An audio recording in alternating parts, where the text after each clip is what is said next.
Muy buenas noches. Mi nombre es Jacqueline Reyes, miembro de la directiva de la Federación Latinoamericana de Ultrasonido en Medicina. Dando continuidad a nuestras actividades académicas, en la noche de hoy traemos nuestra 15ª entrega de los webinars de alto contenido científico que hemos venido realizando a lo largo de este año nuestra directiva. La noche de hoy tenemos como participante el país México, con el doctor Artemio Martínez. Buenas noches, doctor Martínez. Hola, ¿qué tal? ¿Cómo estás, Jackie? Muchísimas gracias. Un gusto y un honor. Igualmente, doctor. Procedemos a presentar al doctor Artemio Martínez. Es médico cirujano, especialista en ultrasonido por el Instituto de Bañuelos. Tiene una maestría en ultrasonido por el INDI-UMA. Es director general del Instituto Latinoamericano de Ecografía en Medicina, ILEM. Expresidente de la Federación Mexicana de Colegios y Asociaciones de Ultrasonido, FEMACO, y docente de la FLAUS. Esta noche el doctor Artemio nos va a presentar el tema de defectos de la pared abdominal fetal. Bienvenido, doctor Martínez. Qué gusto verlo nuevamente. Muchas gracias, Jackie. Y bueno, de antemano un agradecimiento muy especial a la mesa directiva, a la cual pues prácticamente tú estás ahí eh, participando. A la Así. doctora Edad Chávez por el honor de invitarme a formar parte de este grupo de docentes. Y bueno, para mí siempre es un gusto apoyar y participar en lo que me sea requerido. Muchísimas gracias. Gracias a usted por Agradezco participar, doctor. a todos los que están conectados por su tiempo determinado a esta charla, ¿verdad? Bueno, hablaremos de los defectos de la pared abdominal fetal. Y vaya que dentro de esta serie de patologías hay una gran cantidad. No es nada sencillo, es realmente un reto. Y sobre todo cuando los fetos llegan a presentar estas alteraciones en estadios tempranos. Fíjense cómo esta diapositiva me llama muchísimo la atención porque me remonta a los primeros años que empezamos a hacer ecografía, cuando prácticamente la 2D o las dos dimensiones eran imágenes realmente muy burdas. Pero bueno, la tecnología nos ha ido favoreciendo y además nos ha ayudado mucho y nos hace cada vez más responsables a tener que cumplir con diagnósticos más precisos. Posteriormente, las empresas que fabrican los equipos de ecografía se fueron puliendo y entonces empezaron a hacer imágenes un poquito más nítidas, pero esto no quedó ahí. Avanza esto a pasos agigantados y aparece la tercera dimensión, que primeramente era una tercera dimensión en estática, y que bueno, ya con esta tecnología prácticamente quien tenía un equipo con tercera dimensión era realmente un personaje sumamente importante, un personaje que tenía la suficiente plata para poder adquirir un equipo y además poder hacer sus estudios relativamente más completos y más lucidos. Pero bueno, esto no quedó ahí. Aparece la cuarta dimensión y ya en la cuarta dimensión nos obliga a hacer realmente diagnósticos cada vez más complejos y más precisos. Ahora en día, pues creo que nos anuncian allá la quinta dimensión, la sexta dimensión, la séptima dimensión, que yo no sé realmente de dónde sacan tanta dimensión, porque en realidad, pues creo que solo existe el largo, el ancho, el alto y el tiempo real. Pero bueno, tenemos que ponernos también a la vanguardia, ¿verdad? Eh, y fíjense que para abordar los defectos de la pared anterior del abdomen, tenemos que hacernos 5 preguntas, que ahora yo les he dicho que tienen que ser 6.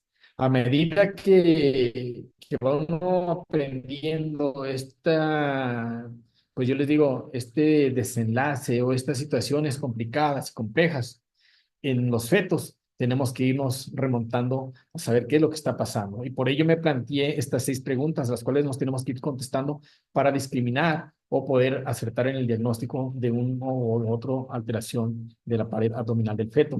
Primeramente, ¿cuál es el tamaño de la vesícula onfalomesentérica? Es lo primero que nos tenemos que plantear, sabiendo que es la primera estructura que aparece después del saco gestacional dentro de él. ¿Y qué es vesícula onfalomesentérica? Y que yo esto siempre lo recalco. todo el mundo le ha llamado saco vitelino, pero yo les digo, de entrada no es un saco vitelino, porque el saco vitelino es característico de las aves y en los embriones humanos no hay células de vitelo, entonces no tendremos por qué llamarle saco vitelino. Aunque nos cueste un poco más de trabajo aprender a desaprender lo que aprendimos mal, hoy tendremos que llamarlo como tal, vesícula onfalomesentérica, porque las células que lo componen son células del onfalomesenterio, de donde se desarrollará el intestino primitivo futuro. La otra pregunta que nos tenemos que hacer, ¿es normal el sitio de implantación, de inserción del cordón umbilical? La pared abdominal anterior está cerrada, el feto tiene movimientos libres, veo o no veo estructuras intraabdominales flotando en el líquido amniótico y además, ¿dónde se observa la lesión? Y primeramente, entonces, valorar qué pasa con la vesícula onfalomesentérica. Fíjense acá cómo estamos observando dentro del saco gestacional la estructura que aparece llamada vesícula onfalomesentérica y que ésta no debe superar más de 5,4 milímetros la semana 9,3 y como máximo 6 milímetros y esta se tiene que empezar a reducir para meterse a la cavidad abdominal para que entre las 2 y las 14 semanas esta quede prácticamente incluida en el abdomen del feto. Vean esta imagen donde prácticamente estamos observando la vesícula onfalomesentérica y que de entrada nos llama la atención que esto es extremadamente grande, ya no va a alcanzarse a reducir y es el primer planteamiento que nos vamos a hacer y saber si efectivamente es normal o es anormal su tamaño. Si alcanza un tamaño superior a 6 milímetros, esta ya no se va a reducir y entonces es inmediatamente poder o es indicativo hacerle seguimiento a este embarazo y a este feto para saber cuál de los defectos va a presentar en un futuro, porque esto es una realidad.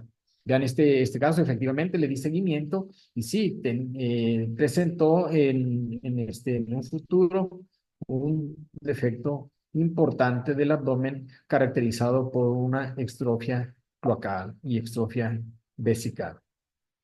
Vemos acá nuevamente con las herramientas y con la tecnología, como se los mostraba, el tamaño de la vesícula onfalomesentérica.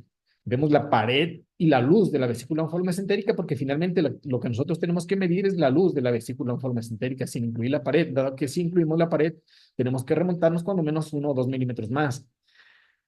Y bueno, la tecnología, como les comentaba, hoy nos apoya y nos ayuda en hacer diagnósticos más completos. Vemos este clip de video donde estamos efectivamente haciendo la evidencia de un feto que tiene la vesícula onfalomesentérica relativamente grande.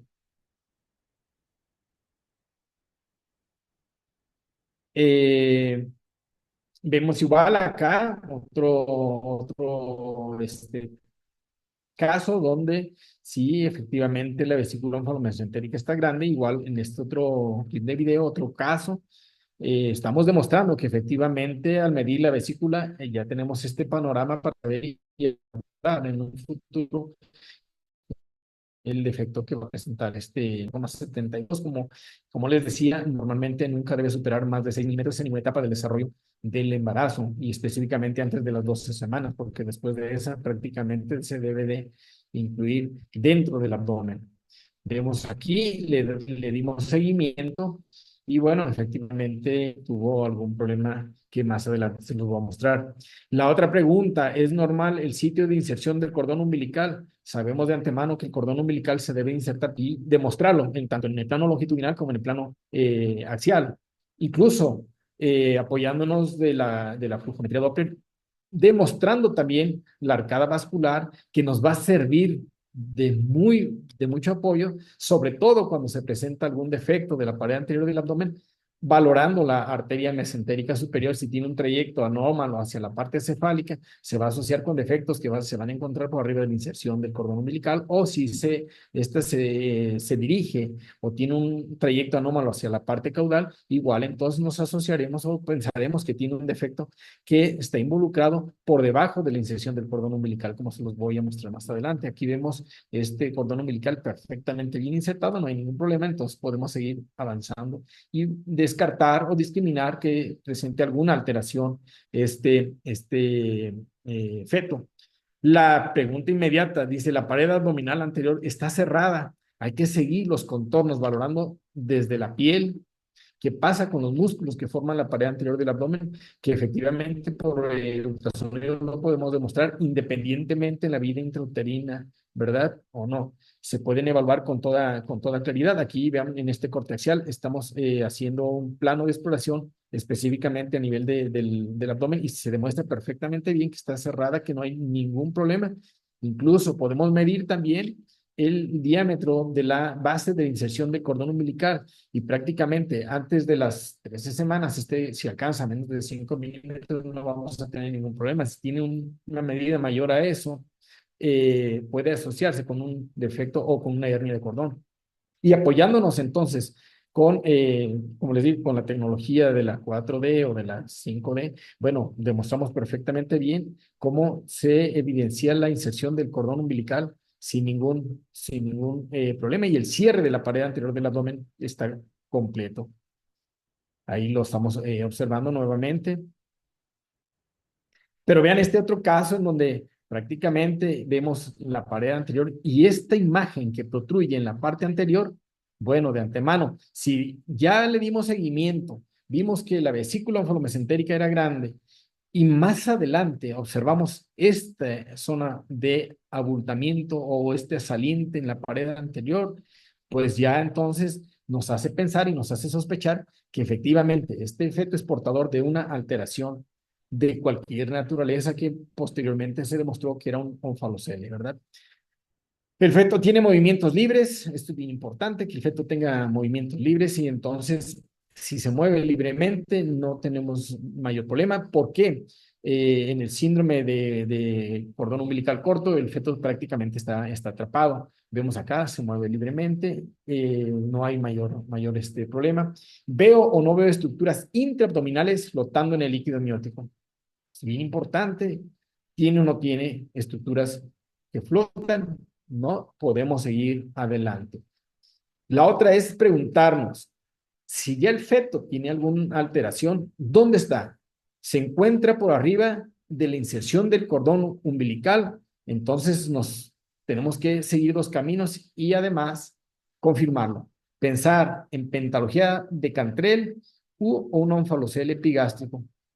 La otra, si el defecto está en relación directa con la base de inserción del cordón umbilical, debemos pensar entonces en un onfalocele medial o gastrosquisis.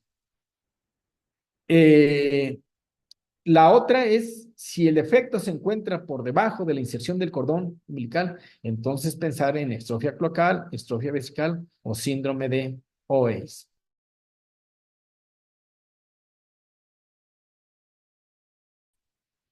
Y bueno, de las alteraciones de la pared abdominal las debemos de abordar de esta manera y saber cuáles son los factores de riesgo. Baja edad materna, consumo de alcohol, tabaco y drogas, cocaína y marihuana, así como el bajo nivel socioeconómico, contribuyen en mayor o menor medida a la presentación de estas alteraciones. Y bueno, entrando ya en materia, el onfalocele se define como la protrusión de vísceras de la cavidad abdominal por el anillo umbilical cubierta por una membrana peritoneal amniótica vascular y translúcida. El cordón umbilical se encuentra inserto en la zona caudal del saco herniario. Cuando la membrana peritonea amniótica se rompe, quedan expuestas las vísceras y se convierte en un onfalocele roto. La incidencia global de esta patología es de 1 en 3.500 a 7.000 nacidos vivos y es 20 veces mayor en nacidos muertos que en nacidos vivos. Se asocia a embarazos en los extremos de la vida, más frecuente en el sexo masculino, 3:1, y la incidencia de anomalías cromosómicas aumenta si solo contiene el intestino, que este es sumamente controvertido y controversial, pero bueno, generalmente se ha demostrado que los fetos que tienen un onfalocele y que tienen menor cantidad de estructuras intraabdominales se asocian con menos cromosomopatías o síndromes, pero obviamente sabemos que entre más tengan, menos riesgo de asociaciones y entre menos tengan, el riesgo aumenta, pero también, y como les decía, está controvertido porque si tiene mayor cantidad de órganos metidos en el saco peritoneo amniótico, el riesgo es mucho mayor de muerte. Vean aquí la causa y la fisiopatología. Bueno, los órganos que se encuentran comprometidos es la asa de intestino delgado o intestino grueso.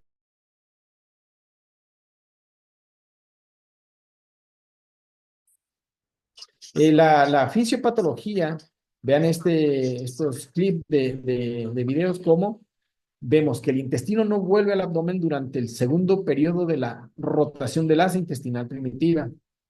Generalmente se queda en una etapa y esto permite que el intestino no se introduzca de manera completa a la cavidad abdominal. Porque acuérdense que el intestino primero rota 90 grados, luego hace una rotación de 90 grados más y luego finalmente 90 grados más para entonces convertirse en 270 grados y esto ya queda incluido en el abdomen de manera completa. Los criterios ultrasonográficos, bueno, de entrada nos llama la atención que hay una alteración o una malformación que involucra la base del cordón umbilical, como le estoy mostrando este otro caso. Vean, este es un caso realmente grave, es un hepatoenfalocele.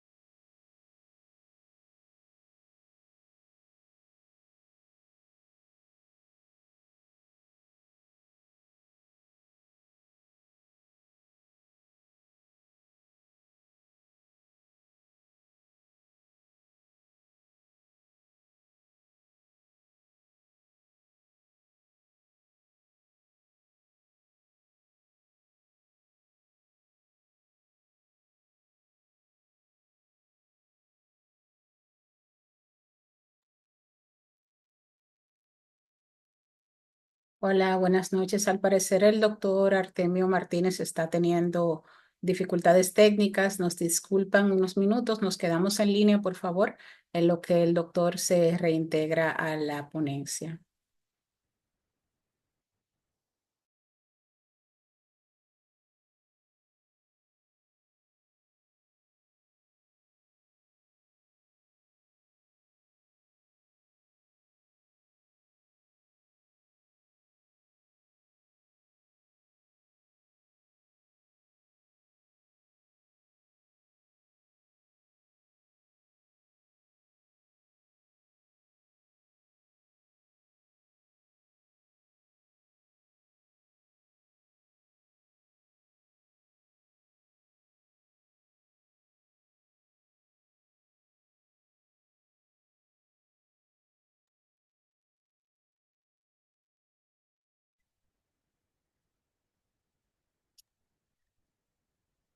Vamos a aprovechar esta pequeña interrupción por el cambio o por los problemas que el doctor Artemio puede estar teniendo para darles alguna información, actualizarlos.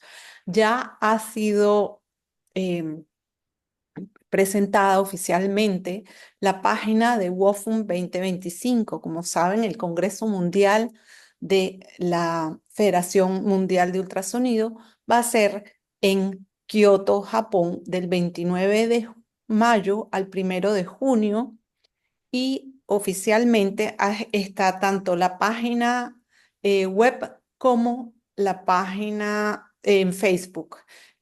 Aquí tienen este código QR, si quieren aprovechen en este momento para tomar foto y que de esta manera pues ya tengan ustedes esa información disponible, vayan averiguando, vayan preparando maletas y se encaminen. Hay muchas cosas nuevas, de verdad. Está la actividad con el ultrasonido, los nuevos software y muchas novedades también un poco con lo que es inteligencia artificial. También está la parte de contraste que lamentablemente pues nosotros en Sudamérica solamente Brasil realmente la utiliza, pero hay muchas novedades que vale la pena hacer ese esfuerzo y bueno, aprovechar y conocer ese bello país también, esa bella ciudad. Así que los invitamos a que estén pendientes. De todas maneras, en lo que esté el programa completo disponible. También podrás tener acceso al mismo en la página de Flaus, flausenlinea.com. Así Así es. que bueno, Por igual también aprovechar, Eda, para que vaya poniendo en agenda nuestro congreso de FLAUS el próximo año también en Sao Paulo, ya donde tomar 14 y 15 de agosto. 14 14 y de 15 de agosto, agosto, Sao anoten Paulo, esas dos fechas. donde exacto, nuestro anfitrión será el presidente electo de FLAUS, el doctor Peter Francolin. Así que hay muchas actividades ya agendadas para el próximo año. Así es, ahí está. Ese es el congreso de Flaus en Sao Paulo, Brasil. Probablemente la sede va a ser Hospital das Clínicas en la ciudad de Sao Paulo.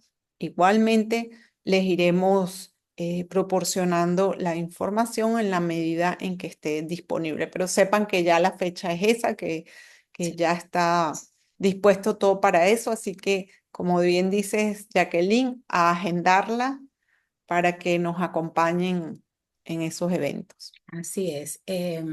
Respondiendo una pregunta del chat, debemos recordar que todas las actividades, los webinars anteriores están en nuestro canal de YouTube. Regularmente ya 1 o 2 semanas luego de cada ponencia ya están disponibles, todos los anteriores también. Y por igual en nuestras redes, los casos clínicos que los maneja el doctor Wilson Serrano, y hay varios ya publicados también muy interesantes, así que los invitamos a visitar nuestras redes. Sería interesante también, por favor, que nos escriban las preguntas para formulárselas al doctor al final de la ponencia, y que nos digan de dónde nos ven.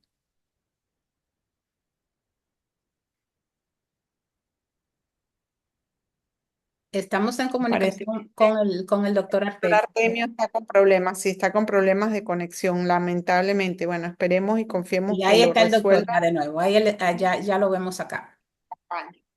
Ahí está. Continuamos y no Continuamos. se vayan. Seguimos con más información y noticias al terminar. Así es. Bueno, Continúe, doctor. Continuamos, doctor. agradezco la paciencia. Ya saben que esto de la tecnología a veces no tiene palabra de honor y menos la cuestión del internet y bueno, una serie de cuestiones que uno tiene que estar padeciendo y viviendo ciertas complicaciones. Bueno, les decía, con respecto a las asociaciones de aneuploidías del onfalocele, generalmente se asocia con trisomía 18 y trisomía 13, específicamente con ellas. El onfalocele, ¿cuáles los diagnósticos diferenciales? Bueno, lo vamos a hacer el diagnóstico diferencial con hernia del cordón, con gastrosquisis, síndrome de cordón umbilical corto y quistes del cordón. Vemos aquí este caso, miren, la presencia de imagen quística en el cordón cercano a la inserción abdominal debe ser evaluado con detenimiento, ya que puede formar parte de anomalías asociadas a cromosomopatías. Es por ello que entonces le tenemos que poner toda la atención necesaria y descartar que se trate de un onfalocele. Esto era un fetito con un quiste de cordón. Aquí vemos este otro caso donde observamos el cordón umbilical. No está como tal el diagnóstico de un onfalocele y entonces le damos seguimiento, le ponemos el Doppler y efectivamente observamos que no tiene vascularidad y se confirma un quiste del cordón umbilical, y entonces nosotros tenemos que remontar a saber qué es lo que estaba pasando y hacer la revisión detallada en las diferentes plataformas de investigación. Y bueno, fíjense cómo los pseudoquistes del cordón umbilical resultan del edema de la gelatina de Wharton, mientras que los quistes verdaderos son de líquido con cápsula constituidos por epitelio y son derivados del alantoides o del conducto onfalomesentérico. En general, los quistes son la segunda alteración más frecuente del cordón después de los nudos. Cuando son un hallazgo único, tienen un buen pronóstico y buen resultado perinatal, como en el feto y en el recién nacido que prácticamente les he mostrado. ¿Cuál es el pronóstico y manejo prenatal? El tamaño del onfalocele parece afectar el pronóstico siempre y cuando tengamos un índice onfalocele con respecto a la circunferencia abdominal por arriba de 0,25, y esto se demostró que tienen mayor morbimortalidad. ¿Cuál es la idea de la finalización del embarazo? Generalmente todo el mundo dice que un feto que tenga onfalocele se debe de resolver por la vía de la cesárea, aunque no hay una evidencia de que la cesárea mejore los resultados del neonato. Se recomienda por algunos grupos la cesárea en fetos con onfaloceles muy grandes para evitar la distocia, lesiones intestinales e infección y hemorragia.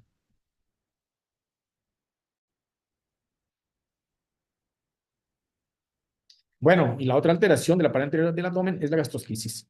Fíjense cómo entonces es la evisceración intestinal a través de un pequeño defecto de la pared lateral, generalmente en el lado derecho de un cordón umbilical normal. Suele ser una alteración esporádica. Y la sinonimia con la que la podemos encontrar esta patología es para onfalocele, la parosquisis, abdominosquisis y onfalocele embrionario roto. Generalmente es del lado derecho, aunque están demostrados entre el 15 y el 20% de gastrosquisis que se encuentran en el lado izquierdo. ¿Cuál es la fisiopatología? Es la involución anormal de la vena umbilical derecha, accidente intravascular de la arteria onfalomesentérica con la consiguiente isquemia, relacionado con el consumo de cocaína y isofedrina o medicamentos que sean vasoconstrictores, rotura intrauterina temprana de un onfalocele con resorción completa del saco. Este defecto de la pared suele aparecer entre el día 42 y 47 postmenstruación. La prevalencia es de 1 en 4,000 nacidos vivos y se han comunicado algunos casos familiares con mayor frecuencia en el sexo masculino. Es más común en mujeres menores de 25 años de edad. Fíjense que del 10 al 14% se asocia con otras alteraciones y el 1,2% se asocia a anomalías cromosómicas, porque tenemos la idea que los fetos que tienen gastrosquisis generalmente no tienen asociación con cromosomopatías. Sin embargo, se ha demostrado que sí, aunque realmente la frecuencia es muy baja. ¿Cómo vamos a hacer diagnóstico? Yo siempre les he compartido esta imagen que realmente nos llama muchísimo la atención. Cuando nosotros vemos en la pared anterior del feto una imagen que le llamamos la imagen en coliflor, prácticamente esto nos orienta o nos ayuda a saber que estamos frente a un caso a un feto con gastrosquisis. Vean estos casos, los intestinos se encuentran flotando libremente, no hay una cápsula que los limite. Este caso en el cual veíamos la vesícula onfalomesentérica que les presentaba al inicio, extremadamente grande, y bueno, le dimos seguimiento y efectivamente demostramos que este feto tenía aquí una alteración de tipo de la gastrosquisis. Este es otro ejemplo. Y bueno, siempre tratar de que lo que observamos o al menos lo que nos planteamos, llevarlo a la evidencia. Vean este caso, y este es un caso de los que les digo, son poco frecuentes, porque este se presentó el defecto del lado izquierdo. Sin embargo, vean la gran complicación y efectivamente, bueno, el feto al tener el hígado, los intestinos de afuera, pues no había ninguna posibilidad y se perdió durante las 24 o 25 semanas de vida prenatal. ¿Cuál es o cómo hacemos diagnóstico? Elevación primeramente de alfabeto proteína sérica materna, ecografía transvaginal a las 12 semanas. ¿Es posible arribar el diagnóstico antes de las 20 semanas? Diagnóstico diferencial, onfalocele, coágulos alrededor del cordón umbilical, secundarios a desprendimiento prematuro de placenta o amniocentesis traumática. ¿Cuáles son las complicaciones? Isquemia intestinal o estenosis intestinal entre el 7 al 30% de los casos como consecuencia de la compresión de los vasos mesentéricos en su salida. Gangrena intestinal, perforación intestinal, peritonitis meconial, dilatación de las asas intestinales expuestas, que ahí, lo vamos a sospechar cuando las asas intestinales tengan una dilatación mayor de 25 a 30 milímetros, prematuridad, restricción de crecimiento intrauterino, feto muerto al nacer en el 12% de los casos. El pronóstico, con medidas neonatales agresivas, el índice de supervivencia alcanza el 90%, siendo la prematuridad, la sepsis y la isquemia intestinal las causas del fallecimiento más frecuentes. El índice de flujo, esto es bien importante porque se ha demostrado, y estos son trabajos publicados ya en las revistas internacionales de ginecología y obstetricia, donde se hace un índice de flujo. Se hace un flujo aferente dado por la arteria mesentérica y flujo eferente dado por la vena mesentérica, y entonces hacemos una relación de la velocidad sistólica media de la vena y la velocidad sistólica máxima de la arteria. Si esta está por arriba del 20%, la perfusión del ACE está garantizada y debemos de estar tranquilos. Si se encuentra por debajo del 20% esta relación, entonces el riesgo es de que el feto curse, a pesar de que no tenga ninguna asociación con alguna otra patología, con necrosis intestinal o isquemia intestinal. Como también la pregunta que se ha hecho, ¿los fetos se benefician del parto o de la cesárea? Y entonces empecé a buscar algunos trabajos publicados en la literatura mundial y fíjense, dice que el modo de parto y supervivencia de lactantes con gastrosquisis aislada, ellos revisaron 354 recién nacidos con gastrosquisis, de los cuales 174 nacieron por vía vaginal y 180 nacieron por vía de la cesárea. Prácticamente la mortalidad neonatal fue similar en ambos grupos. Y en este estudio no se demostró que el modo de parto estuviera asociado con la supervivencia neonatal de los lactantes con gastrosquisis. El parto prematuro fue el determinante más importante para saber las complicaciones y al momento de que los lactantes perdieran la vida. No era tanto la malformación. Este es otro trabajo donde dice que prácticamente se hizo un metaanálisis y donde dice que hay suficiente evidencia para respaldar la cesárea sobre el parto vaginal. La evidencia sugiere que el modo de parto no se asocia con la morbimortalidad, al menos en otro grupo. Y este trabajo de la revista de cirugía pediátrica dice que la expulsión la extracción del feto en el estadio temprano con gastrosquisis tenía un buen beneficio, dependiendo también de la dilatación del asa intestinal. Ellos revisaron 246 pacientes, 137 que se extrajeron antes de las 37 semanas y 111 después de las 37 semanas.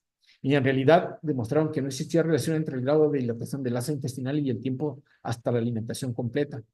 La inflamación intestinal al nacimiento no se asocia con mayor edad gestacional ni predice mayor tiempo hasta la alimentación completa o mayor duración de estancia hospitalaria.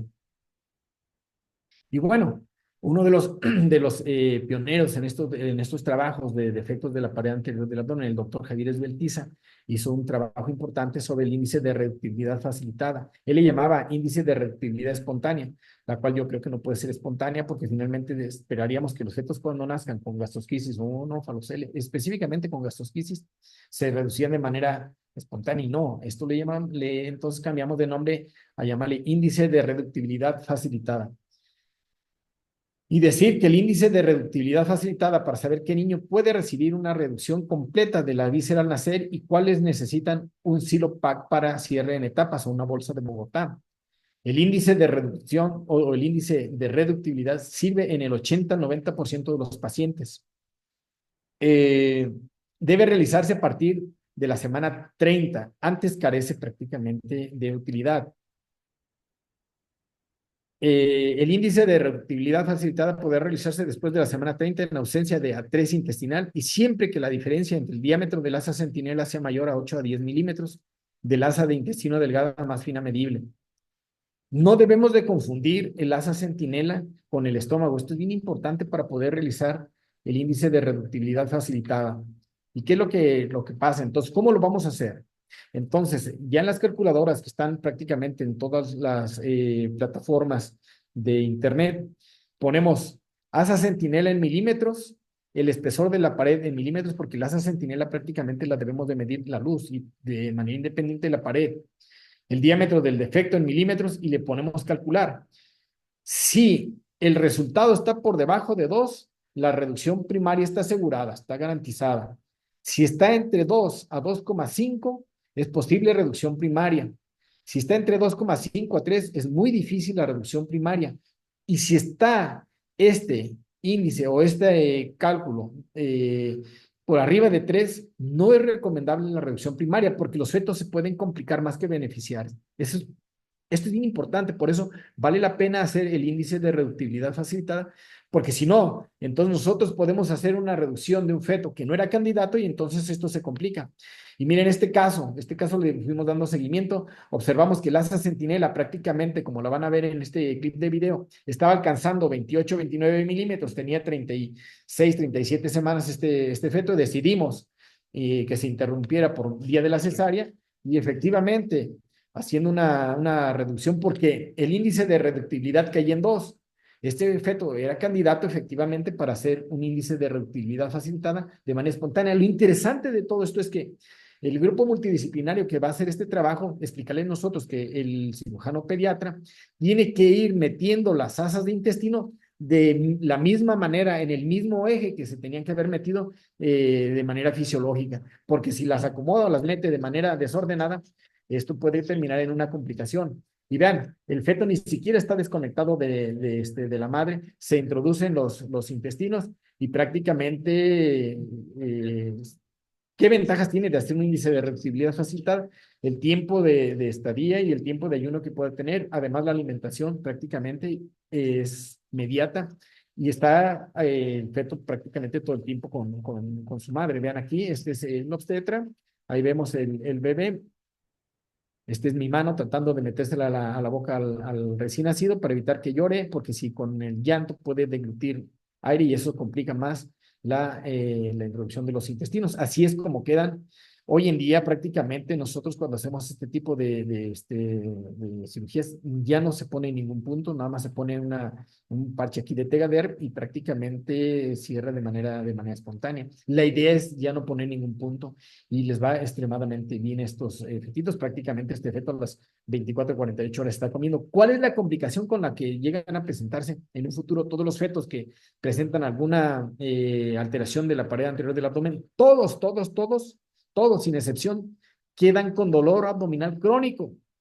Ese es algo bien interesante, que luego a veces las mamás se preocupan porque el feto o el recién nacido, perdón, se queja de dolor abdominal cuando ya se puede quejar, porque antes de ello es llorar y le administran una serie de analgésicos que en realidad le calman el dolor de manera pasajera porque el dolor es crónico. Esa es una de las complicaciones con las cuales quedan todos los fetos que tienen este tipo de problemas. Y bueno, otra de las alteraciones es la pentalogía de Cantrell, descrita por James Cantrell en 1958, los defectos de la formación o fusión en la capa somática de los pliegues cefálicos o celosomía superior causan ectopia o la pentalogía. Alteración del brazo corto del gen 25. ¿Cuáles son los componentes de la pentalogía de Cantrell? Defectos de la pared anterior de la línea media epigástrica, defecto de la porción inferior del esternón, defectos del diafragma anterior, defectos del pericardio diafragmático, defectos cardíacos. La pentalogía de Cantrell cae en 5 grupos. El grupo 1 es aquel que tiene prácticamente los 5 defectos y el diagnóstico es preciso y es exacto. El grupo 2 es diagnóstico probable con 4 defectos, incluyendo defectos intracardíacos y anomalías de la pared abdominal. Lo más complicado es aquellos que caen en el grupo 3, que es un diagnóstico incompleto con combinación de los defectos, siempre acompañado de anomalías externales. La patogenia es defectos del pliegue mesodérmicos laterales, malformaciones asociadas como craniofaciales, cardiovasculares, trisomía 13 y trisomía 18. La conducta a seguir ante estos fetos es una ultrasonografía detallada, ecocardiografía fetal y cariotipo. Vemos estos casos. Este es un caso completo de una pentalogía de Cantrell. ¿Qué se sospecha? Cuando se observan los defectos externales y los defectos cardíacos, vean aquí la pieza al nacimiento, no hay ninguna posibilidad de que les vaya bien. Incluso el diagnóstico, lamentablemente, se hizo en estadio tardía, prácticamente cuando el feto estaba por nacer. Lamentablemente, eso es lo más triste. Y yo al menos a los estudiantes les digo, siempre revisen la pared anterior del abdomen y no se esperen hasta que nazca el feto. Y caray, presentó una malformación grave y algo que realmente es terrible porque la madre o los padres no están preparados para recibir este tipo de situaciones o ese tipo de noticias. Vean este otro caso, vemos aquí, y la primera pregunta que nos hacemos, bueno, el corazón, ¿qué está haciendo aquí prácticamente cerca de la boca del feto? Esa es la sospecha inmediata. Y bueno, vean aquí, este caso realmente terrible, que no había por qué, pues, llegar hasta esas consecuencias, pero bueno. Otras de las alteraciones, las anomalías del pedículo de fijación o el síndrome de Boristal, entidad caracterizada por la presencia de una constelación de malformaciones en las que se encuentran defectos graves del cierre de la pared abdominal con evisceración de los órganos tóraco-abdominales, gifoescoliosis severa, el síndrome de cordón umbilical corto o síndrome de Boristal. El diagnóstico lo vamos a iniciar con oligohidramias progresivo, protrusión de vísceras abdominales, cordón umbilical corto con 2 vasos, gifoescoliosis, feto en hiperextensión y poca movilidad, feto unido directamente a la placenta. Vemos este caso y que realmente cumple con todos los criterios para hacer el diagnóstico de un síndrome de Bodistal. Ahí lo vemos como prácticamente está pegado el feto a la placenta, las arterias prácticamente entran de manera directa al feto. Esta es la pieza anatómica y el estudio de reconstrucción tridimensional donde se demuestra efectivamente el defecto y lo corroboramos o lo llevamos a la evidencia del nacimiento. Estas alteraciones tienen una incidencia de 1 en 7,500.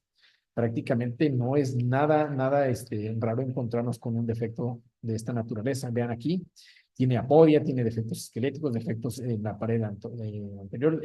Prácticamente, vean, la placenta, no hay cordón umbilical, los vasos entran de manera directa, sin embargo, el feto queda eviscerado. Y otra de las alteraciones que debemos de revisar es el síndrome de Ploembeli. El síndrome de la tríada también se le conoce con ese nombre, síndrome de Eagle-Barrett o síndrome de abdomen en ciruela pasa. Es una entidad caracterizada por deficiencia de la musculatura de la pared abdominal, malformaciones urinarias, hidrouretronefrosis, megaureter y pictorquidia bilateral. Tiene una incidencia de presentación de 1 a 30 a 50,000 nacidos vivos, con predominio mayor en el sexo masculino, 20-1. El síndrome de Ploembeli y la etiopatogenia se cree estar involucrado el cromosoma X, obstrucción del tracto de salida de la vejiga por estenosis, atresia o valvas de la uretra posterior, trastornos del desarrollo mesodérmico durante la embriogénesis temprana, entre la 6ª y la 10ª semana de vida antenatal, disgenesia de la vesícula onfolomesentérica y la lantoides. Se cree que el 20% de quienes padecen este síndrome fallecen en el periodo neonatal como consecuencia de malformaciones del tracto urinario. El síndrome de Ploembeli, la piel es laxa y arrugada de la pared abdominal, específicamente semejante a una ciruela pasa, por eso le han llamado el síndrome de abdomen en ciruela pasa, principal característica causada por el defecto de la musculatura. Este defecto permite la visualización del peristaltismo intestinal y facilita la palpación de las estructuras intraabdominales y retroperitoneales. También saber que este defecto predispone al estreñimiento crónico, alteraciones del reflujo, de tos, aumento del riesgo de infecciones del tracto respiratorio.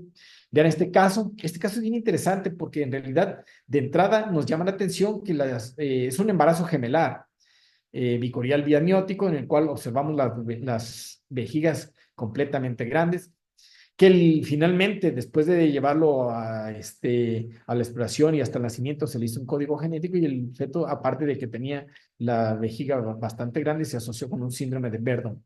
Vean, microcolon, hipoperistaltismo intestinal y megavejiga. La estrofia vesical es un defecto infraumbilical que compromete el pliegue caudal y migración de las células mesenquimales a la 6ª semana del desarrollo. Es 500 veces mayor el riesgo si el progenitor presenta el antecedente. La estrofia vesical es una dificultad para observar, primeramente, tenemos dificultad para observar la vejiga dentro de la cavidad pélvica, pene ausente o corto con epispadia y clítoris hendido, descenso incompleto de los testículos, inserción baja del cordón umbilical, ureteres anormalmente posicionados, separación de los huesos ilíacos. Vean este caso. Aquí vemos la inserción del cordón, se encuentra por debajo de la inserción de la pared del abdomen. Se visualizan unos genitales ambiguos entre ambos muslos. No se observa la vejiga, hay dificultad para observarla. Y en la estrofia cloacal, anomalía compleja del tracto urogenital e intestinal debido al desarrollo embriológico anormal del septum urogenital, de la membrana cloacal y falla en la migración mesodermal. Ante la persistencia de la cloaca y en ausencia del mesodermo no se forma la pared anterior infraumbilical ni el tubérculo genital. Esporádica, 1 a 200 a 400,000 recién nacidos, es realmente rara, pero debemos pensar en ella. La estrofia cloacal, ¿cuáles son los hallazgos ecográficos? Masa media infraumbilical mayor de 4 a 6 centímetros de aspecto sólido, vejiga fetal no identificable, líquido amniótico normal o aumentado, separación marcada de los huesos ilíacos y los del pubis, dificultad para identificar el sexo, tórax estrecho, pivot bilateral, ascitis, mielo meningocele-sacro, anomalías asociadas con defectos renales, defectos esqueléticos y cardíacos. En realidad es una constelación bastante grave y si el progenitor presenta el antecedente, esto se repite con mucho mayor frecuencia. Vean acá, este caso es sumamente interesante también de un feto que presentaba la sospecha de estrofia vesical y cloacal, además asociado a otras malformaciones, porque efectivamente este tipo de patologías se asocian frecuentemente y muy de la mano con algunos otros síndromes. Vemos ahí, teníamos dificultad clara para observar la genitalidad, la vejiga prácticamente no se observaba, eso que se veía es parte del estómago. Y bueno, llevamos a la evidencia, este es un caso sumamente interesante, vean ahí, un feto con toda la constelación de malformaciones de una estrofia vesical. Lo que vemos en ecografía, tratarlo como yo les decía, de hacer o llevarlo a la medicina basada en evidencias. Vean este caso, se confirmó efectivamente de una estrofia cloacal y estrofia vesical. Y el síndrome de Beck-Wiedemann que es un síndrome congénito caracterizado por hipercrecimiento con fisura palatina, macroglossia, peso elevado al nacer por arriba del percentil 90, onfalocelia o hernia umbilical, visceromegalía e hipoglicemia neonatal, ojos prominentes, hipoplasia infraumbilical, hemihipertropia y criptorquidia, hipospadias, cordón largo, placentomegalía, polidramios y tumores. Eh, Esta patología tiene altos niveles de hormona de crecimiento y factores de crecimiento similar a la insulina. Se asocia con hepatosplenomegalía, nefromegalía, con cardiopatías congénitas y placentomegalía. Mal pronóstico por hipoglicemia y asfixia secundaria a la macroglossia. Hay que realizar un scan completo, un estudio de ecocardio y cariotipo fetal para llegar al diagnóstico. Bueno, y con esto en realidad quiero agradecer nuevamente la invitación, la doctora Eda, a la mesa directiva, a la doctora Jacqueline, al doctor Peter, al doctor Wilson, a todos, el haberme invitado a formar parte de este grupo, como les comentaba, de disertantes de la FLAUS. Muchísimas gracias, les agradezco y si tienen alguna pregunta, con toda confianza estoy para servirles. Pues muchísimas gracias al doctor Artemio Martínez por su brillante ponencia, unos casos realmente impresionantes que todos los que utilizamos la herramienta del ultrasonido no queremos que nos lleguen a nuestras manos porque realmente no son con tan buen pronóstico. Doctor, muchísimas gracias. Estamos esperando, verificando el chat. Eh, en lo que revisamos las preguntas, doctor, bueno, el chat tiene muchísimas felicitaciones por su ponencia. Tenemos participantes desde México, República Dominicana, Venezuela, desde California, Guatemala, Bolivia, Paraguay, Ecuador, Perú. Ha sido todo un éxito su presentación, doctor, en la noche de hoy. Muchísimas gracias, doctora, ya que, bueno, antes que nada, muy agradecido con todos los colegas que tuvieron a bien conectarse. Sinceramente, este tipo de alteraciones es relativamente compleja, es muy delicado cuando un feto se presenta con estas malformaciones. No debemos de minimizar ninguna de ellas, siempre debemos de darle toda la importancia y el seguimiento a cada una de las alteraciones hasta las últimas consecuencias. Lamentablemente hay casos extremadamente graves, muy críticos, que incluso se pierden antes del nacimiento, pero bueno, no es lo mismo que un feto nazca con el diagnóstico a un feto que se haga el diagnóstico al momento del nacimiento. Esto es realmente prudente y muy interesante. De antemano les digo nuevamente la mesa directiva, yo encantado, muchísimas gracias. Como siempre, estar con ustedes es un gusto y un honor para todos los que están escuchando esta charla. Muchísimas gracias. Bueno, gracias a usted, doctor. Comenzamos con las preguntas, doctor. La primera dice, ¿cuál es la edad mínima a la que se puede realizar un diagnóstico de defecto de la pared abdominal fetal?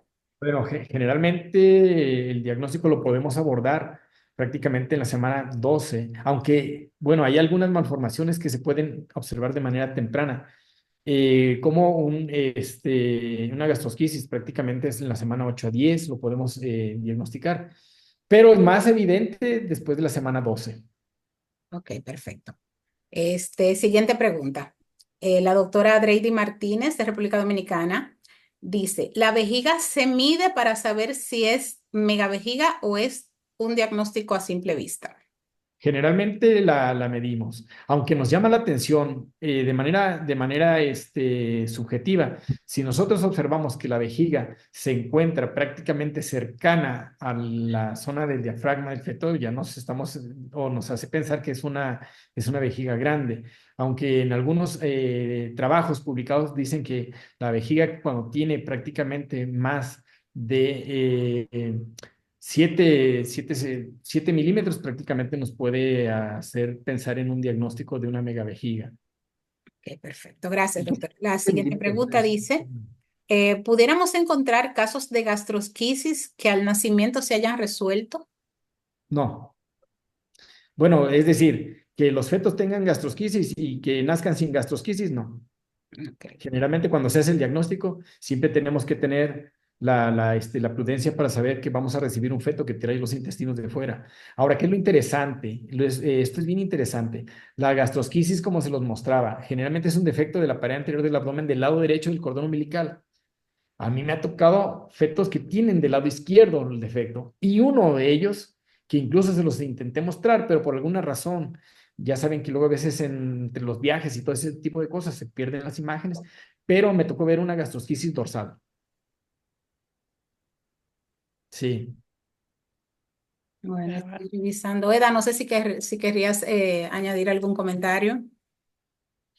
No, no, darle las gracias realmente por la presentación. Es un tema muy interesante que hay que tener en cuenta. Creo que por ahí hay otra Sí, pregunta. sí. Megavejiga y megacolon, ¿sería bueno recomendar resonancia magnética? Sí, sí, sería lo ideal.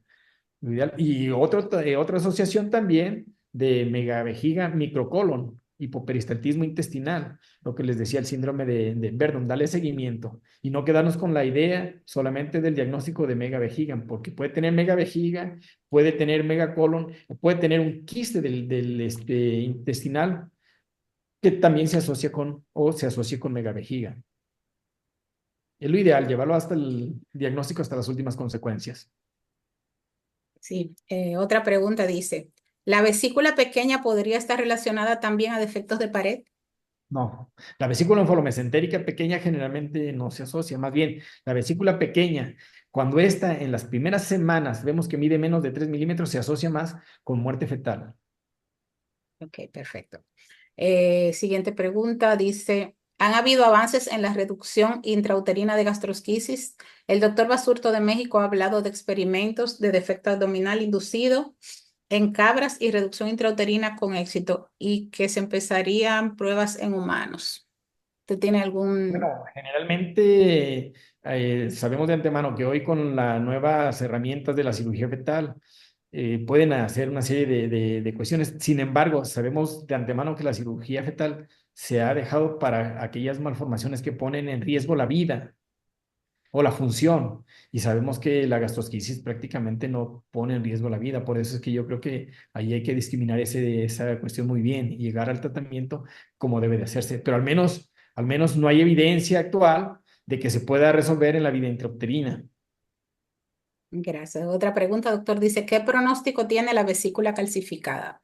Malo, muy mal pronóstico. La vesícula calcificada, la vesícula fibrosada es igual a muerte, no hay escapatoria. Es de muy mal pronóstico.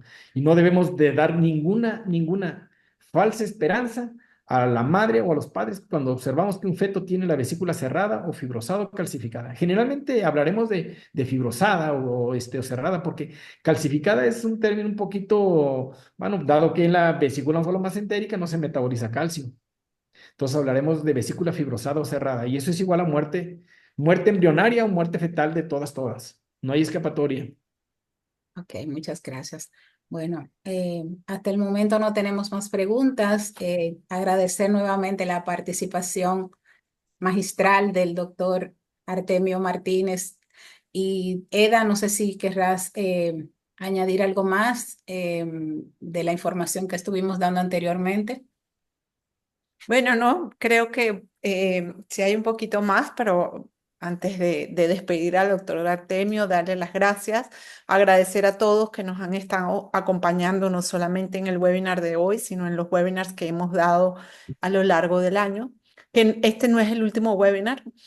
No les vamos a dar el nombre de nuestro próximo ponente. Sí vamos a hacer una excepción porque no va a ser un expositor perteneciente como tal a la FLAUS, es perteneciente a la WOFUM y a la Federación Europea, pero alguien que domina bien el castellano y nos dará su webinar en español con un tema muy interesante, pero que los vamos a dejar un poquito con la curiosidad para que Así es. ustedes revisen, revisen la página web y estén pendientes del Instagram y entonces puedan enterarse bien cuándo va a ser ese último webinar del año eh, para finalizar pues nuestras actividades académicas del 2024. ¿M? Sí, Entonces ahí tienen ese invitado especial, incógnito, que espero que que les atraiga mucho. Creo que tendrá un tema muy interesante, no lo voy a adelantar. Y bueno, además de pedirles que estén pendientes, revisen la página web de Flaus, flausenlinea.com, y también visiten la página de WOFUM, no solamente por la información del Congreso, sino que hay una cantidad de información que pueden encontrar ahí. Algunos de nuestros webinars están siendo publicados en la página, también los casos clínicos, y además pueden revisar otra gran cantidad de casos clínicos que están siendo publicados en la página web. Ahí tenemos pues los nombres de algunos de los trabajos que hemos publicado, de casos clínicos, perdón, casos clínicos publicados en nuestra página de Flaus y en el Instagram.